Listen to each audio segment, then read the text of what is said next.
ओम नमः शिवाय। दोस्तों, स्वागत है आप सभी का आपके अपने चैनल खुशहाल ज़िंदगी में। दोस्तों, हमारे हिंदू धर्म में माता लक्ष्मी को धन की देवी के रूप में पूजा जाता है तथा धार्मिक मान्यताओं के अनुसार माता लक्ष्मी की पूजा उपासना से जीवन में धन, ऐश्वर्य, सुख तथा संपन्नता की प्राप्ति होती है।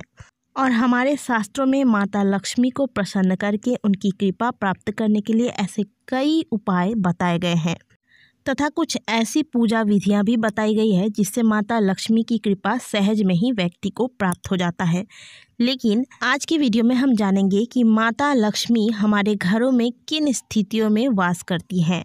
यानी यदि आप माता लक्ष्मी को अपने घर में स्थायी रूप से वास कराना चाहते हैं, आप चाहते हैं कि माता लक्ष्मी की कृपा आप पर, आपके परिवार व कुटुंबजनों पर सदैव बनी रहे, तो आप भले माता लक्ष्मी की पूजा, उपवास, व्रत करें या ना करें, लेकिन कुछ खास नियमों का पालन आपको अवश्य करना चाहिए जिससे आपको माता की कृपा प्राप्त हो सके। अगर आप अपने घर में इन चीज़ों का ख्याल रख लेते हैं तो भले आप व्रत करें या ना करें, कोई उपाय करें ना करें, आपको माता लक्ष्मी की कृपा अवश्य प्राप्त होगी। हमारे शास्त्रों के अनुसार माता लक्ष्मी उसी स्थान पर वास करती हैं जहां साफ सफाई का विशेष ध्यान रखा जाता हो।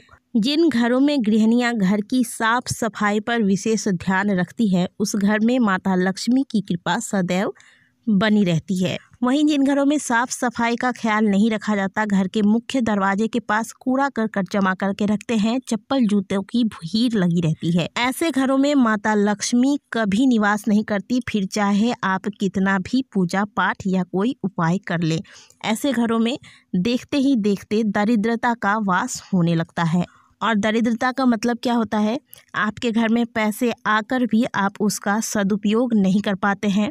पैसे आते हैं और किसी न किसी बहाने से व्यर्थ में ही खर्च हो जाते हैं। घर में बरकत नाम की कोई भी चीज़ नहीं होती है। आए दिन घर में किसी न किसी परेशानी का सामना प्रत्येक सदस्य को करना पड़ता है। कोई कार्य बनते बनते बिगड़ जाता है। घर में लोग अक्सर अस्वस्थ रहते हैं। लेकिन जहाँ माता लक्ष्मी का निवास होता है, उस स्थान पर भले ही व्यक्ति कम कमाई करे, लेकिन वह कम कमाई में ही बहुत ज़्यादा बरकत होती है और बहुत आगे वह लोग बढ़ जाते हैं।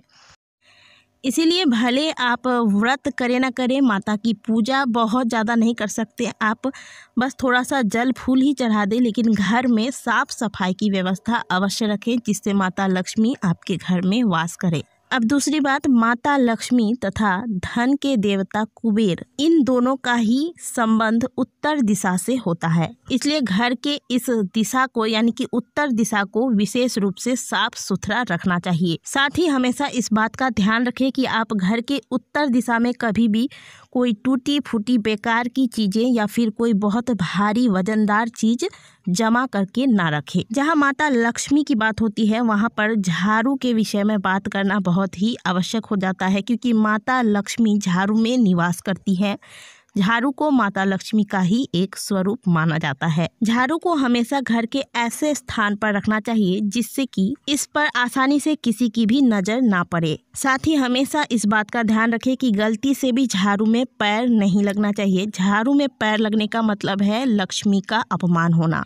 इससे व्यक्ति को धन हानि की समस्या का सामना करना पड़ता है। यदि कभी गलती से झाड़ू पर आपका पैर लग भी जाता है तो आप दोनों हाथों से झाड़ू का स्पर्श करते हुए उन्हें प्रणाम करें और उनसे क्षमा मांगे, क्योंकि जिन घरों में झाड़ू का अपमान होता है, माता लक्ष्मी वहां कभी भी निवास नहीं करती। माता वहां से रुष्ट होकर चली जाती हैं। इसके अलावा जिन घरों में प्रतिदिन सुबह शाम सही वक्त पर झाड़ू लगाया जाता है, ऐसे घरों में भी माता लक्ष्मी का वास होता है। तो सही वक्त क्या होता है?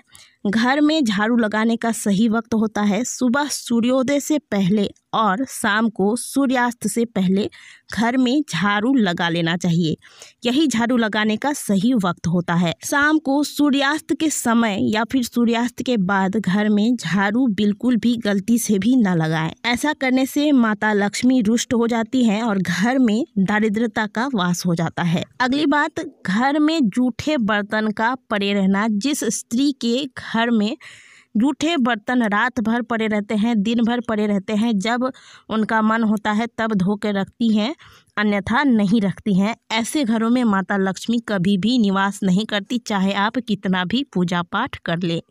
इसीलिए जब भी आपके घर में आप किसी भी बर्तन का प्रयोग करते हैं, उसमें भोजन ग्रहण करते हैं, तो इसे जमा करके रखने के बजाय साथ में ही इसे धोकर हटा लें, क्योंकि जूठे रखे हुए बर्तन भी व्यक्ति को श्राप देते हैं। इसके अलावा गुरुवार के दिन कभी भी किसी भी व्यक्ति को, चाहे कुछ भी हो, घर से हल्दी निकाल कर नहीं देना चाहिए। अक्सर कई बार हो जाता है कि आसपास में महिलाएं जब कोई चीज़ कम हो जाती है, नहीं रहता है घर में, तो हम आसपास में किसी से मांगकर काम चला लेते हैं और बाद में उन्हें वह चीज़ हम वापस कर देते हैं। लेकिन बृहस्पतिवार के दिन ना ही आप हल्दी किसी को दें और ना ही आप उनसे हल्दी उधार लें। तो इन नियमों के साथ साथ जिन घरों में नियमित रूप से माता लक्ष्मी, भगवान श्री हरि विष्णु तथा शंख की पूजा आराधना सुबह शाम की जाती है, ऐसे घरों में माता लक्ष्मी भगवान विष्णु के साथ निवास करती हैं। ऐसे घर को माता छोड़कर कभी भी नहीं जाती। तो आप बहुत ज़्यादा पूजा, मैंने आपको पहले भी बताया कि आप बहुत ज़्यादा पूजा करते हैं लेकिन घर में साफ सफाई का ख्याल नहीं रखते,